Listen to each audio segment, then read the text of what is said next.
Okay, today we're going to look at exponential growth and we're going to talk a little bit about logarithms as well.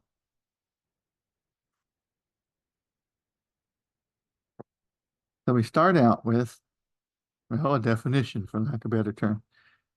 If a quantity starts at a size p sub 0 and grows by r%, and we're going to remember to write this as a decimal point and use small r, every time period, then the quantity after n time periods can be determined using either of these relations.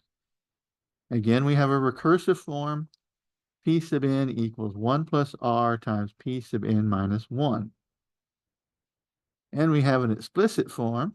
P sub n equals p sub 0 times 1 plus r to the nth power. We call r the growth rate. The term 1 plus r is called the growth multiplier or common ratio.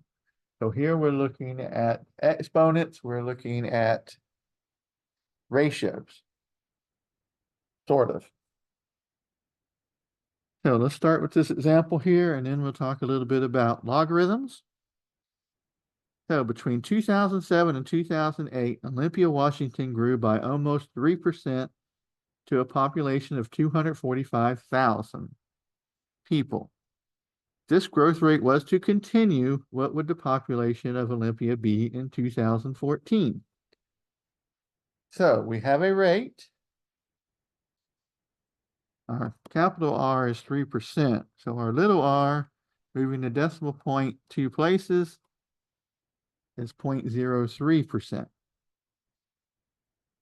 Our p sub 0 is 245,000.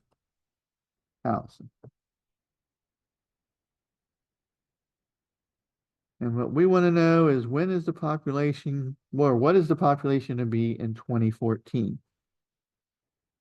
So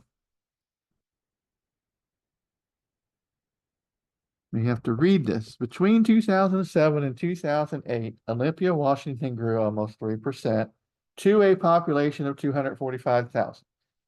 So 245,000 was in 2008. So how many years from 2008 to 2014?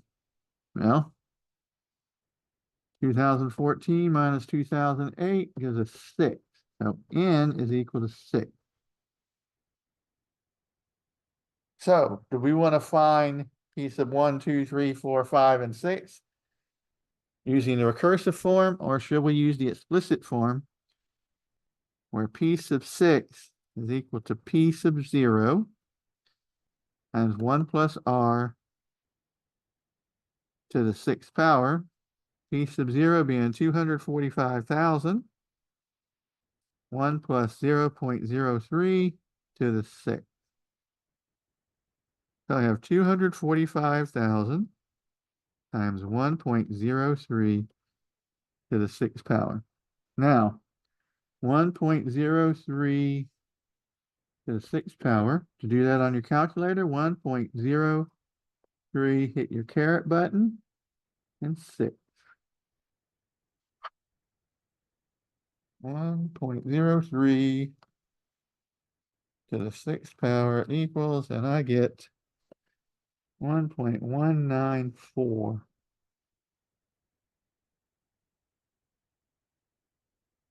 So now I have 245,000 times 1.194,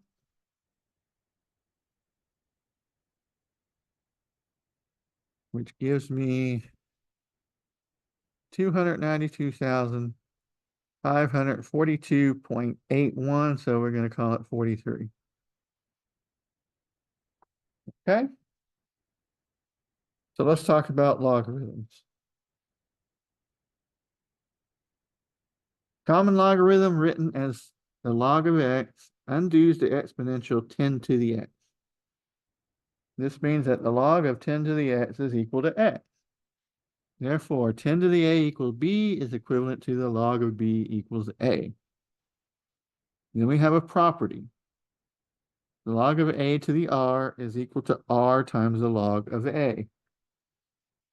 This is something you're definitely going to want to remember.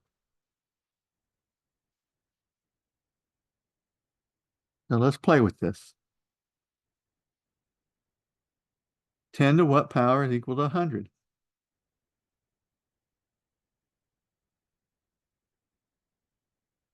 We can take this as the log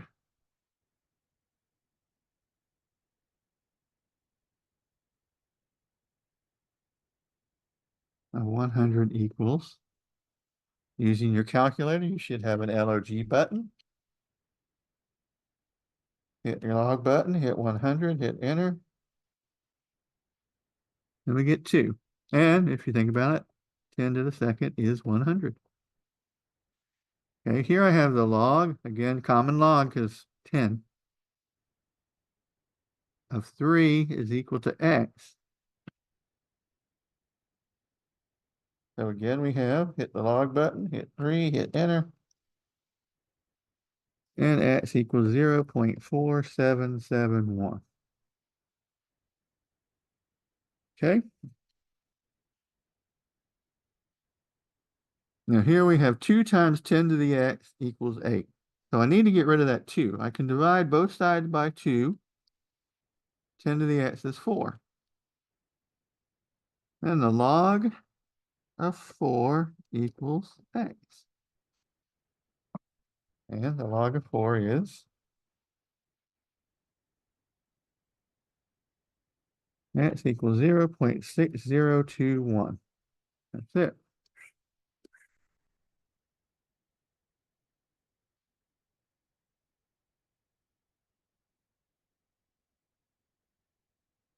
Okay, last one.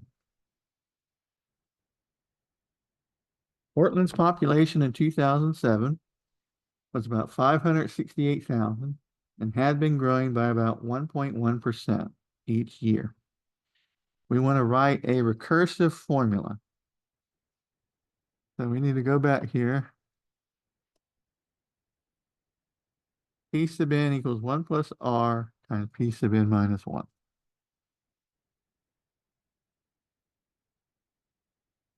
P sub n equals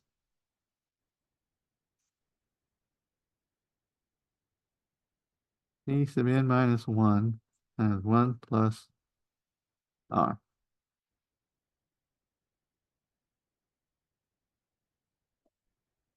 Or P sub n equals P sub n minus 1 times 1.011, right?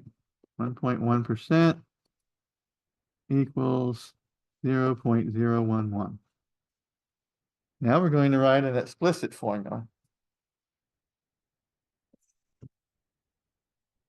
P sub n equals P sub 0 times 1 plus r to the n.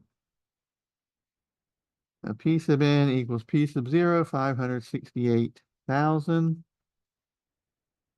times 1.011 to the nth power. That is our explicit formula.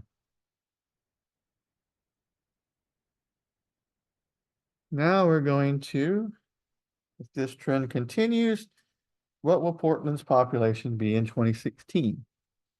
In this case, n equals 9. So P sub 9 equals 568,000 times 1.011 to the 9th power. 1.011 to the 9th power. And I have 568,000 times 1.1035.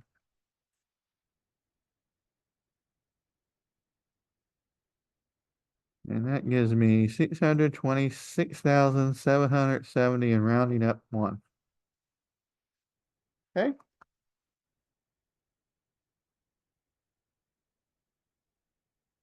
Now, if this trend continues, when will Portland's population reach 700,000?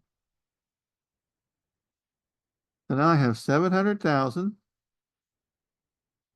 plus 568,000 and 1.011 to the n power. I'll do my division.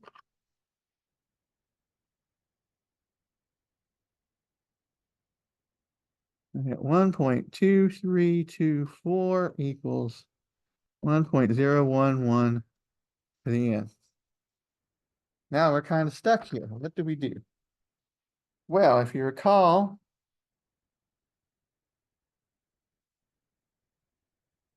back here when we first talked about logarithms, the log of something to a power is that power times the log of that something. Another interesting thing. In your mathematics classes, in your history, in your past, you have probably learned that you can add the same thing to both sides. You can multiply by the same thing on both sides. You can divide by the same thing. Heck, we've done some of that. You can subtract the same thing from both sides. We've done some of that as well. You can take both sides to the same power. You can also take the logarithm of both sides. So if I take the logarithm of 1.2324, it's going to equal the logarithm 1.011 to the n.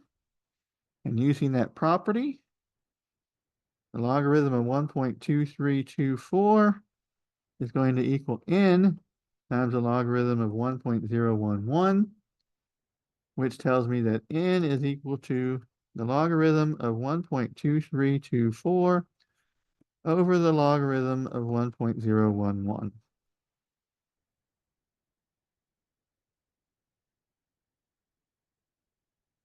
So I hit log. The easiest way to do this, open a parentheses, hit your log button, which is going to open a parentheses, put your 1.2324, close that parentheses, then close that parentheses, divide, open parentheses, log 1.011, close both parentheses, and that should give you n. So I have the logarithm of 1.2324, close, divided by open, logarithm 1.011, close, equals, and this becomes 19.10097,194. So I'm going to say n equals 19.1 years. And that finishes up our exponential growth models.